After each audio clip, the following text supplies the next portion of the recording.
Hello friends, आज हम पढ़ेंगे क्लास 11 के अंदर बायोलॉजी सब्जेक्ट। जैसा कि आप सबको पता ही है, इस वर्ष आपके जो सिलेबस है वो कम्प्लीटली चेंज हो गया है। पुनः पुराना सिलेबस आया है एनसीईआरटी का। किसका आया है? एनसीईआरटी। एनसीईआरटी का जो आपके सिलेबस था ओल्ड वाला, वही सिलेबस आपके फिर लागू किया गया है। इस सिलेबस के अकॉर्डिंग अगर हम बात करें तो आपका जो फर्स्ट चैप्टर है वो है जीव जगत। इस वर्ष जो आपके सिलेबस आया एनसीईआरटी का, वो सिलेबस काफी ज्यादा इजी है, पढ़ने में भी इंटरेस्टिंग है और बहुत ही ज्यादा आसानी से समझ में आ जाए ऐसा चैप्टर है। अब बात करते हैं जीव जगत की। हम सीधे अपने टॉपिक पे आ जाते हैं। जो आपके फर्स्ट चैप्टर है जीव जगत, तो हम सबसे पहले समझ लेते हैं कि जीव क्या है। जगत को बाद में समझेंगे, फर्स्ट हम समझ लेते हैं कि जीव क्या है। तो हम कहेंगे जीव। नॉर्मली हम छोटी क्लासों से पढ़ते हैं जीव जीव जीव, लेकिन जीव का अर्थ क्या होता है? जीव का अर्थ होता है जिनमें भी जनन की क्षमता पाई जाती है एवं जिनमें वृद्धि की क्षमता पाई जाती है। यानी जिस किसी के अंदर भी वृद्धि होती है अथवा उनमें अपने समान संतति उत्पन्न करने की क्षमता होगी, क्या कहलाएगा? जीव। चाहे पेड़ है, हमने बीज रोपा, बीज से पौधा बना, पौधे में धीरे धीरे वृद्धि हुई, पेड़ बना, वो भी क्या होगा? एक जीव। इंसानों को देख लो, छोटा बच्चा होता है, धीरे धीरे बड़ा होता है, यानी उनमें वृद्धि होगी, क्या कहलाएगा? जीव। दूसरा हमने कहा कि जीव के अंदर क्या पाया जा रहा है? जनन की क्षमता। और जनन क्या है उसे हम बाद में समझेंगे। तो जीव की परिभाषा क्या होगी? जीव का अर्थ होता है, जीव का अर्थ होता है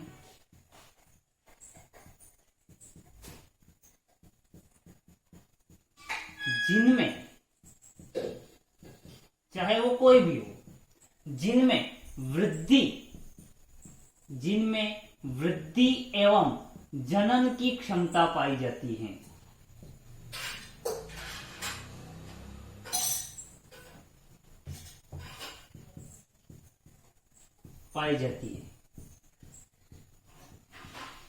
उन्हें जीव कहते हैं। तो जीव का मतलब क्या हो गया?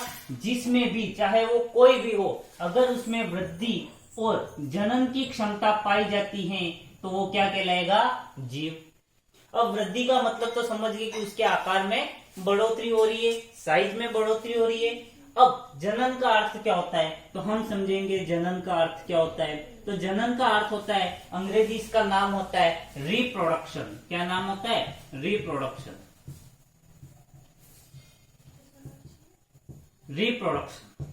अब रिप्रोडक्शन, री का अर्थ क्या होता है? पुनः। प्रोडक्शन मतलब कि उत्पादन, पुनः उत्पादन करना, यानी कि अपने समान वस्तु को पुनः उत्पादित करना, क्या कहलाएगा? जनन। तो जनन का अर्थ क्या हो गया? अपने समान संतति उत्पन्न करने की क्षमता, संतति उत्पन्न करना। तो क्लियर? यहां तक हमने अभी क्या देखा? आपके जो न्यू सिलेबस के अकॉर्डिंग पहला चैप्टर है जीव जगत। जीव जगत के अंदर आपके फर्स्ट पॉइंट आया कि जीव क्या चीज है। तो जीव का अर्थ क्या होता है? जिसमें भी वृद्धि एवं जनन की क्षमता पाई जाती है, क्या कहलाएंगे? जीव। जनन का अर्थ क्या हो गया? वृद्धि का अर्थ हमने बताया कि उसके आकार में या साइज में जो हो रही है वृद्धि, क्या कहलाएगा? वृद्धि। और जनन, जनन का अर्थ क्या होता है? अंग्रेजी नाम रिप्रोडक्शन। री यानी कि पुनः, प्रोडक्शन मतलब कि उत्पादन, यानी कि अपने समान नई चीज उत्पन्न करना, यानी अपने समान संतति उत्पन्न करना, क्या कहलाएगा? जनन। अब आप 10th में पढ़ चुके हो कि जीवों के अंदर विभिन्न प्रकार की विविधता पाई जाती है। आपके जो 19वां चैप्टर था जैव विविधता, उसके अंदर आपने देखा था कि हमारे आसपास के पर्यावरण के अंदर विभिन्न प्रकार की विविधता पाई जाती है, अनेक प्रकार के जीव पाए जाते हैं। तो जीव तो पाए जाते हैं, लेकिन जीव विज्ञान की दृष्टि से हम देखें तो इन जीवों को एक साथ अलग अलग पढ़ना संभव नहीं होता है। एक साथ इनको अलग अलग पढ़ना संभव नहीं होता है, अनेक प्रकार की विविधता होती है। तो हम इसको बायोलॉजी में कैसे पढ़ेंगे? तो उसके लिए जो जीवों के अंदर विविधता पाई जाती है उसमें अलग अलग उनको समझने में तकलीफ होती है, इसलिए उनका क्या किया गया? वर्गीकरण किया गया। जीवों का क्या किया गया? वर्गीकरण। वर्गीकरण क्यों किया गया? क्योंकि हम प्रत्येक जीव को अलग अलग नहीं पढ़ सकते हैं, वर्गीकरण किया गया। वर्गीकरण के अंदर क्या किया गया? तो जीव वैज्ञानिकों ने जब वर्गीकरण किया उसमें इन्होंने ये किया कि जो भी समान लक्षण वाले गुण हैं, समान लक्षण वाले जो भी जीव हैं, समान लक्षण वाले जो जीव हैं वो किसी एक ग्रुप के अंदर रखे, फिर थोड़ा डिफरेंट है उसको दूसरे ग्रुप में रखा, थोड़ा डिफरेंट है तीसरे ग्रुप में रखा। इस प्रकार जीवों को ग्रुप वाइज इन्होंने क्या कर दिया, अलग अलग कर दिया। फर्स्ट मोटे तौर पर देखें तो पादप और जंतु में बांट दिया, पादप अलग रख दिए, जंतु अलग रख दिए। अब हम आगे देखेंगे नाम पद्धति। वर्गीकरण के बारे में हमने देखा, अब हम देखेंगे नाम पद्धति कि प्रत्येक जीव को एक विशिष्ट नाम दिया गया वैज्ञानिकों ने। नाम पद्धति, अब नाम पद्धति की जरूरत क्यों पड़ी? तो नाम पद्धति की जरूरत इसलिए पड़ी, हर क्षेत्र के अंदर अलग अलग भाषा बोली जाती है, हर भाषा के अंदर प्रत्येक जीव का अलग अलग नाम होगा। तो जब वैज्ञानिक इस बात का अध्ययन करने जाएंगे तो उस जीव के बारे में जो भी अध्ययन किया अन्य क्षेत्र के लोग जान नहीं पाएंगे, इसीलिए प्रत्येक जीव को वैज्ञानिक भाषा में एक नाम दिया जिसे हम किस नाम से जानते हैं, नाम पद्धति। और जो सर्वमान्य नाम पद्धति के रूप में फेमस हुई वो सर्वमान्य नाम पद्धति जो थी वो थी द्विनाम पद्धति। द्विनाम पद्धति। अब आगे का जो हम आज टॉपिक पढ़ेंगे वो पूरा का पूरा डिपेंड रहेगा द्विनाम पद्धति। फर्स्ट हम देख लेते हैं कि द्विनाम पद्धति क्या चीज है। तो द्विनाम पद्धति, नाम में स्पष्ट है द्विनाम, यानी कि इसके अंदर प्रत्येक नाम को दो भागों में बांटा गया है। इसके अंदर जो प्रथम शब्द होगा, प्रथम शब्द जो होगा वो होगा वंश नाम से रिलेटेड। प्रथम शब्द जो होगा वो वंश नाम से होगा, और दूसरा शब्द जो होगा, दूसरा शब्द वो होगा आपके जाति नाम से। किससे होगा? जाति नाम। क्लियर यहाँ तक? द्विनाम पद्धति, दो शब्द होंगे, प्रथम शब्द जो होगा वो वंश नाम से रिलेटेड होगा, दूसरा शब्द जो होगा वो जाति नाम से रिलेटेड होगा। अब ये द्विनाम पद्धति दी किसने? तो द्विनाम पद्धति दी थी कैरोलस लिनियस ने।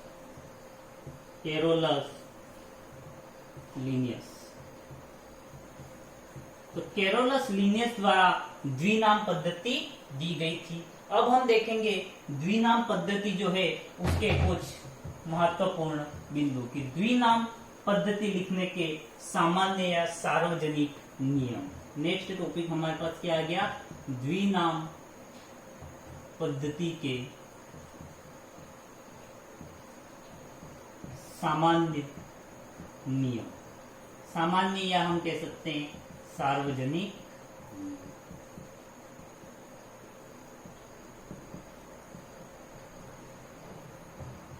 इस नियम के अनुसार फर्स्ट, समस्त जैविक नाम लैटिन भाषा में लिखे जाएंगे। समस्त जैविक नाम यानी कि प्रत्येक जीव का नाम जो है वो किस भाषा में लिखा जाएगा? लैटिन भाषा में लिखा जाएगा। चाहे समस्त जैविक नाम लैटिन भाषा में लिखे जाएंगे, चाहे उसकी उत्पत्ति कहीं भी हुई हो, चाहे वो भारत से प्राप्त हुआ हो, चाइना से प्राप्त हुआ हो, या किसी अन्य देश से प्राप्त हुआ हो पादप, या उसकी जो भी खोज हुई हो कहीं पर भी हुई हो, लेकिन जो उसका जैविक नाम दिया जाएगा, वैज्ञानिक नाम, वो हमेशा कौन सी भाषा में लिखा जाएगा? लैटिन भाषा में। दूसरा इन्होंने ये कहा, दूसरा जो नियम बनाया गया, प्रथम शब्द जो कि हम पहले ही पढ़ चुके, इसमें प्रथम शब्द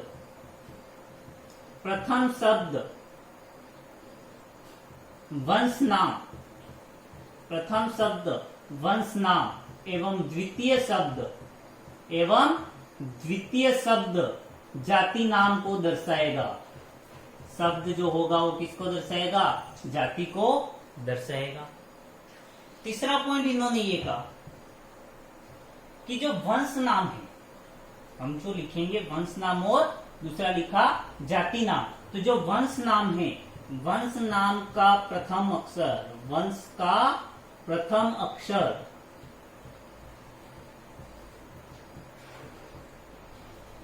वो प्रथम अक्षर कैपिटल लेटर में लिखा जाएगा।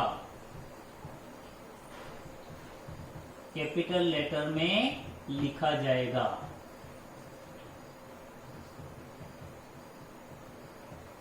एवं जाति का स्मॉल लेटर में लिखा जाएगा।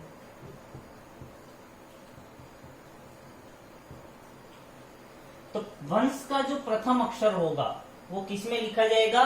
कैपिटल लेटर में। एवं जाति का जो होगा वो स्मॉल लेटर में लिखा जाएगा। फोर्थ पॉइंट ये कहता है कि सामान्य लिखते समय, यानी कि जब हम लिख रहे हैं तब सामान्य लिखते समय, यानी कि कॉपी में सामान्य लिखते समय दोनों पदों को यहाँ पे दोनों पद कौन से आ गए? प्रथम पद वंश नाम, द्वितीय पद कौन सा आ गया? जाति नाम। तो दोनों पदों को अलग अलग रेखांकित किया जाएगा। आगे हम इन नियमों का उपयोग भी पढ़ेंगे कि किस प्रकार इन नियमों का हम इसके अंदर उपयोग कर सकते हैं। तो सबसे फर्स्ट हमने क्या देखा कि समस्त जैविक नाम कौन सी भाषा में लिखे जाएंगे? लैटिन भाषा में, चाहे उनकी उत्पत्ति कहीं भी हुई हो। जैविक नाम के अंदर जो प्रथम शब्द होगा वो वंश नाम को दर्शाएगा, द्वितीय पद जो होगा वो जाति को दर्शाएगा। वंश नाम का जो प्रथम अक्षर है वो हमेशा कैपिटल लेटर में लिखा जाएगा, एवं जाति नाम का जो है पहला अक्षर वो किस में लिखा जाएगा? स्मॉल लेटर में। सामान्य नाम लिखते समय दोनों पदों को अलग अलग रेखांकित किया जाएगा। पांचवा पॉइंट जो पढ़ेंगे, तो नाम के अंत में, जैविक नाम के अंत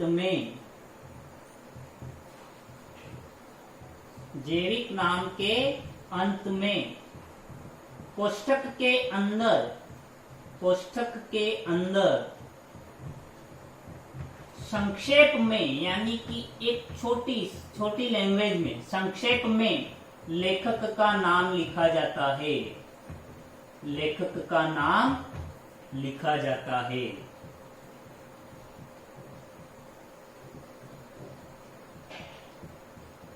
तो ये नाम पद्धति के कुछ 5 सार्वजनिक या सामान्य नियम थे। फर्स्ट क्या था? समस्त जैविक नाम लैटिन भाषा में लिखे जाएंगे। प्रथम शब्द वंश नाम, द्वितीय शब्द जाति नाम को दर्शाएगा।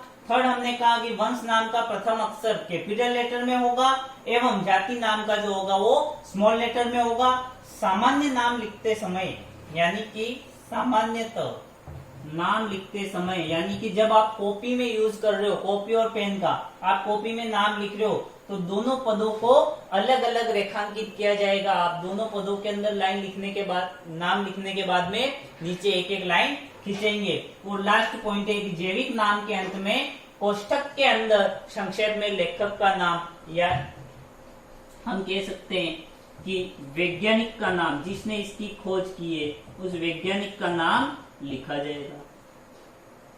क्लियर? अब इन नियमों को हम समझते हैं। द्विनाम पद्धति दी किसने थी? कैरोलस लिनियस ने। Carolus Linnaeus. अब हम इसके अंदर कुछ सामान्य नियमों, ये जो है 5 नियम, इनका उपयोग करते हैं। फॉर एन एग्जाम्पल हम ले लेते हैं आम। गर्मियों में आम बहुत खाए होंगे, तो हम सिंपल सा एग्जाम्पल किसका ले लेते हैं? आम का। आम का जो वैज्ञानिक नाम होता है, जैविक नाम या वैज्ञानिक नाम होता है, वो होता है मेंजिफेरा इंडिका। इंग्लिश में ही लिख देते हैं, समझने में आसानी रहेगी। तो मेंजिफेरा इंडिका, यहाँ पे एक बार हिंदी में लिख देता हूं मैं, मेंजिफेरा इंडिका। अब हम एक एक नियम यूज करेंगे। फर्स्ट, जैविक नाम जो है लैटिन भाषा में लिखने, लैटिन भाषा में लिखने के लिए क्या करेंगे वो आगे देखते हैं। प्रथम शब्द जो है, ये देखिए लैंग्वेज जो है इसकी आपको हिंदी अंग्रेजी से मैच करती हुई दिख रही है। कौन सी भाषा में लिखी हुई है लैंग्वेज? लैटिन भाषा में, मेंजिफेरा इंडिका। प्रथम शब्द जो है वो वंश नाम को दर्शाएगा, यानी इस नाम के अंदर जो प्रथम शब्द है वो कौन सा है? मेंजिफेरा। ये क्या है? आम का वंश। और इंडिका, ये आम की क्या हो जाएगी? जाति। अब कहा गया कि वंश का प्रथम अक्षर जो होगा वो कैपिटल लेटर लिखा जाएगा, यानी कि जब हम अंग्रेजी में लिख रहे हैं मेंजीफेरा। तो फर्स्ट लेटर जो है वो हमेशा कौन सा लिखा जाएगा? कैपिटल। अगर यहाँ पर आपने स्मॉल एम का यूज कर दिया तो वो आपके नेम जो होगा वो कैंसल हो जाएगा। दूसरा क्या लिखा? एवं जाति का जो होगा प्रथम अक्षर वो कौन से लेटर में लिखे जाएगा? स्मॉल लेटर में। तो आप इंडिका में आई कौन सा लिखोगे? स्मॉल। तो क्लियर? वंश नाम के अंदर कैपिटल लेटर, जाति नाम के अंदर स्मॉल लेटर का यूज करेंगे। तो ये लिख दिया मेंजीफेरा इंडिका। फिर लिखा कि सामान्य नाम लिखते समय दोनों पदों को अलग अलग रेखांकित किया जाएगा।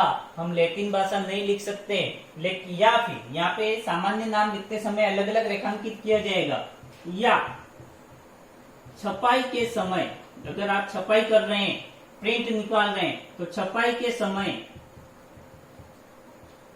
अक्षरों को तीखा लिखा जाएगा।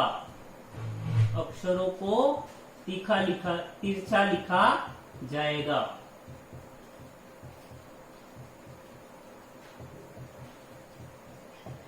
क्लियर? तो ये अक्षर हम यहाँ पे तिरछे लिख नहीं सकते हैं, हाथ से लिख रहे हैं, तो दोनों शब्दों को क्या करना है? अलग अलग रेखांकित। तो हमने एक लाइन यहाँ पे खींच ली, एक लाइन यहाँ पे खींच ली। अब यहाँ पे दिया हुआ है कि जैविक नाम के अंत में कोष्ठक के अंदर संक्षेप में क्या लिखेंगे?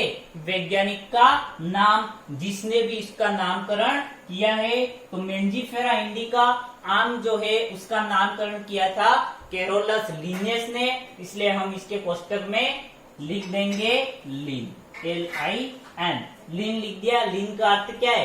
कि इसकी जो खोज की थी या इसका जो नामकरण किया था वो किसने किया था? लिन ने, लिनियस ने। कंप्लीट। तो अभी हमने पढ़ा द्विनाम पद्धति जो थी किसने दी थी? कैरोलस लिनियस ने। इसके कुछ सामान्य नामकरण के जो नियम है वो पढ़े।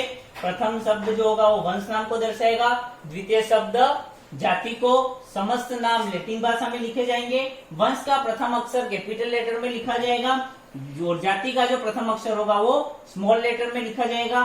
सामान्यतः नाम लिखते समय, यानी कि जब आप कॉपी का यूज कर रहे हैं, पेन और कॉपी का, तब दोनों पदों को अलग अलग रेखांकित किया जाएगा।